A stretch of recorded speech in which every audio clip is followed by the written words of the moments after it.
Welcome. Today, we are diving into the fascinating world of the stock market, but with a twist. We'll explore how modal verbs help us understand its dynamics. Modal verbs like can, could, might, may, should, must, would, and used to each reveal something unique about how the market operates. By the end of this video, you'll see how language shapes our understanding of finance and why these verbs matter for every investor. Let's start by breaking down what modal verbs are and why they're so important. Modal verbs are special words in English that express ability, possibility, necessity, advice, and more. In the context of the stock market, they help us talk about what can happen, what should be done, and what must be avoided. For example, when we say prices can fluctuate, we're using a modal verb to show the market's capability. Understanding these verbs gives you a clear picture of the risks and opportunities in investing. Now, let's look at how each modal verb plays a role. Word can is all about ability. In the stock market, prices can fluctuate rapidly every single second. This means the market has the power to change instantly, driven by supply and demand. Investors need to be aware that these shifts are not just possible, they're a built-in feature of how stocks are traded. Recognizing this capability helps you prepare for the fast-paced nature of investing. Next, let's see how could introduces conditional possibility.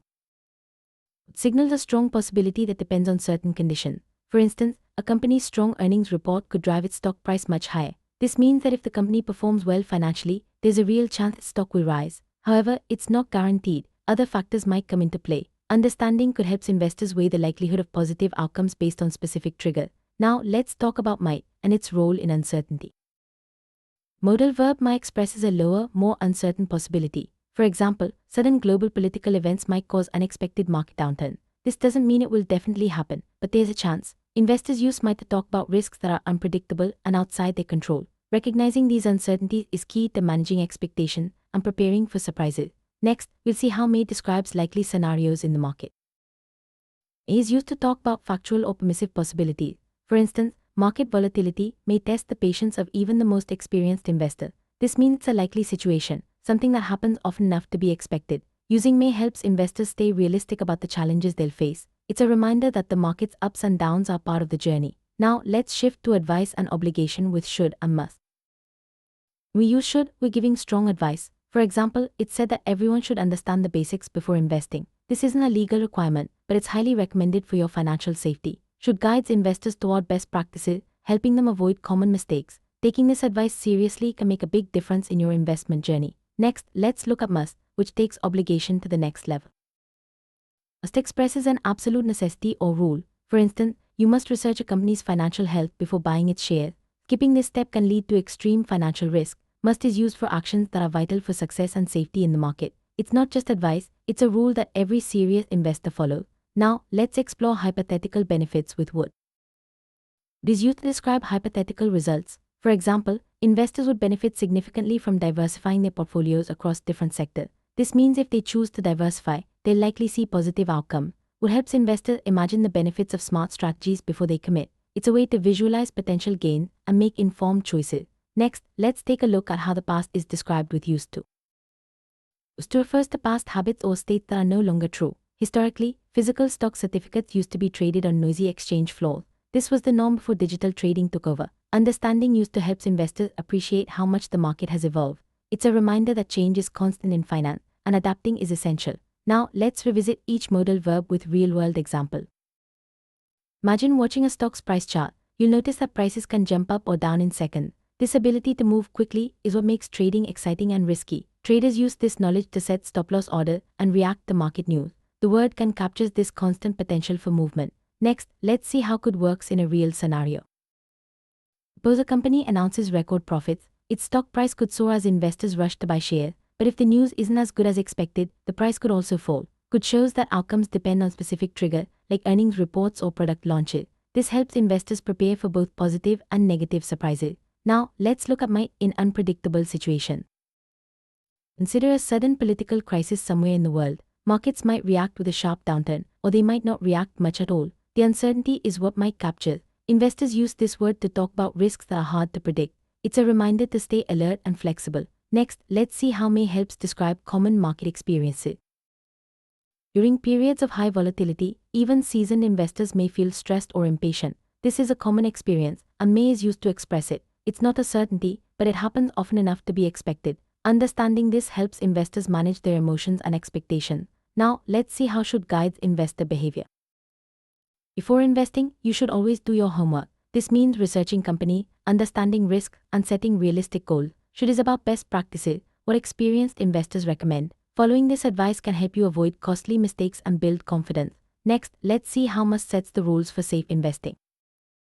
Imagine buying shares without checking a company's financial health. This is a risky move, and that's why you must do your research first. Must is used for non-negotiable rule, steps that protect your money. Serious investors treat these as essential habits. Now, let's see how it helps you plan for success.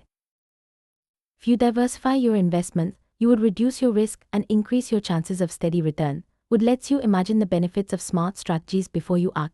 It's a powerful tool for planning and decision making. Next, let's see how used to brings history into the conversation.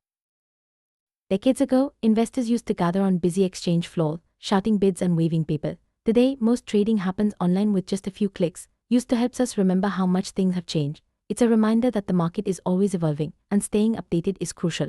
Now, let's compare all these modal verbs side by side. Let's put all the modal verbs together. Can shows ability, could shows conditional possibility, might shows uncertainty, may shows likely scenario, should gives advice, must sets rule, would imagines benefits, and used to recalls the past. Each verb adds a different layer to our understanding of the market. By recognizing these differences, you can interpret financial news more accurately. Next, let's see how these verbs appear in real headlines. Financial headlines often use modal verbs to grab attention. For example, stocks can rally after earnings, markets might fall on global news, or investors should brace for volatility. These verbs set the tone and help readers understand the level of certainty or risk. Paying attention to modal verbs in news stories can give you clues about what's likely, possible, or just hypothetical. Now, let's see how investors use these verbs in their own analysis. When investors discuss strategy, they use modal verbs to express opinions and predictions. For example, this stock could outperform the market, or you must watch for earnings reports. These words help communicate confidence, caution, or obligation. Understanding this language helps you join the conversation and make better decisions. Next, let's see how modal verbs appear in analyst reports. Professional analysts use modal verbs to discuss risks and opportunities. For instance, the company could see growth if sales improve, or investors should consider diversifying. These statements help readers understand what's possible, recommended, or necessary. By recognizing modal verbs, you can better interpret analyst opinions and forecasts. Now, let's see how modal verbs help manage risk. Modal verbs are essential for talking about risk. Words like might and could help investors discuss uncertain outcomes, while must and should highlight important actions to reduce risk. Using the right modal verb clarifies how likely a risk is and what steps to take. This makes communication clearer and decisions smarter. Next, let's see how modal verbs appear in investment education.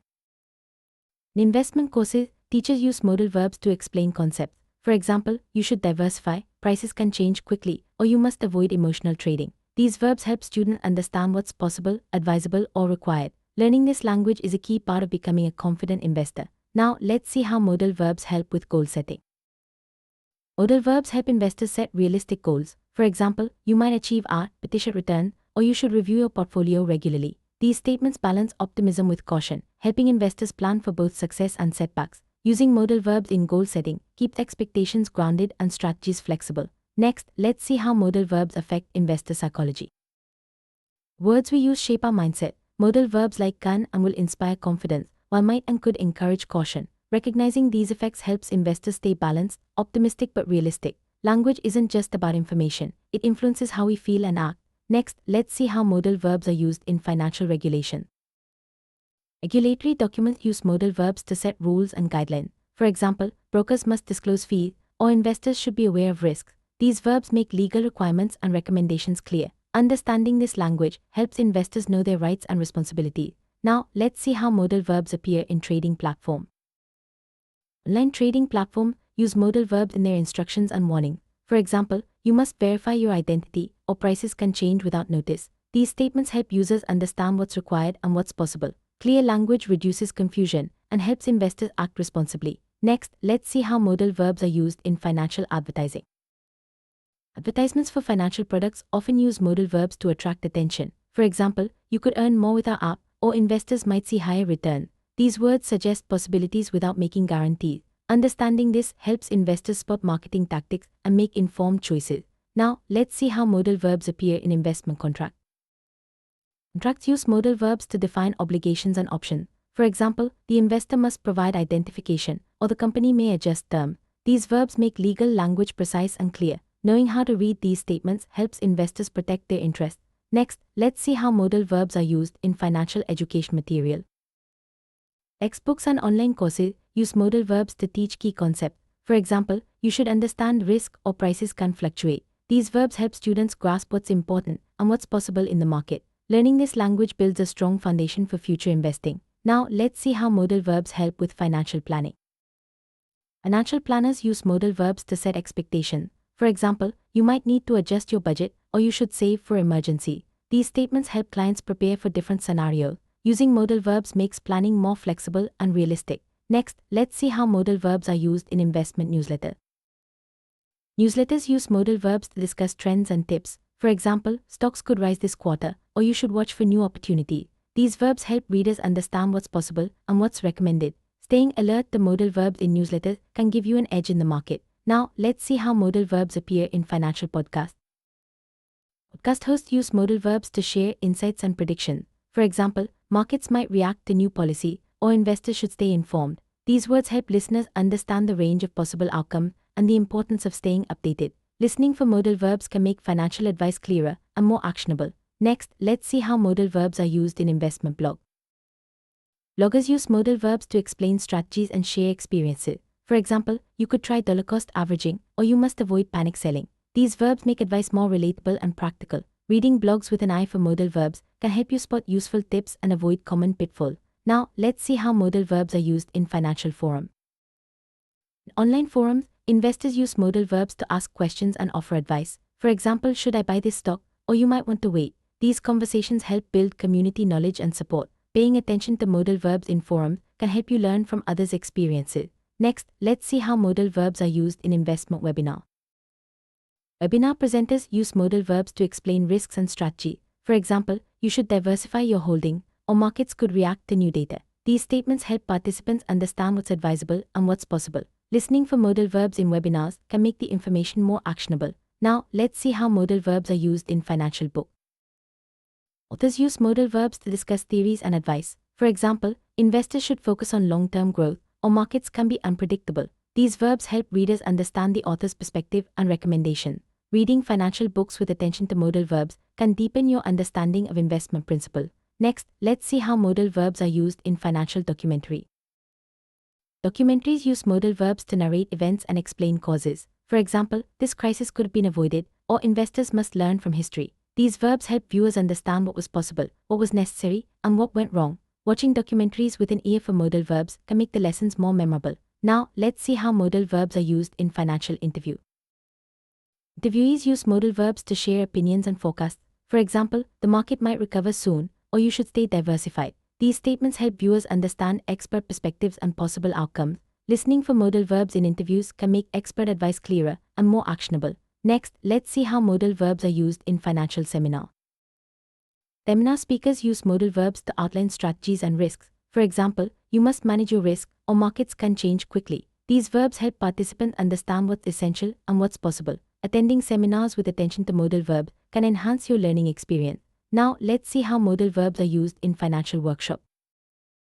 Workshop leaders use modal verbs to teach practical skills. For example, you should practice analyzing charts, or prices can move fast. These statements help participants build hands-on knowledge and confidence. Practicing with modal verbs makes learning more interactive and memorable. Next, let's see how modal verbs are used in financial simulation. Simulations use modal verbs to create realistic scenarios. For example, your portfolio might lose value, or you should rebalance regularly. These verbs help participants experience the ups and downs of investing in a safe environment. Practicing with modal verbs prepares you for real-world decisions. Now, let's see how modal verbs are used in financial game. Games use modal verbs to make learning fun and engaging. For example, you can earn points for smart trades, or you must avoid losses to win. These statements help players learn the rules and strategies of investing. Playing financial games with attention to modal verbs can make lessons stick. Now, let's wrap up with a summary of what we've learned. We've explored how modal verbs like can, could, might, may, should, must, would, and used to shape our understanding of the stock market. Each verb adds a unique perspective, from ability and possibility to advice and obligation. By recognizing these words in financial language, you can interpret news, advice, and strategies more accurately. Remember, language is a powerful tool for making smarter investment decisions. Thanks for watching and keep learning.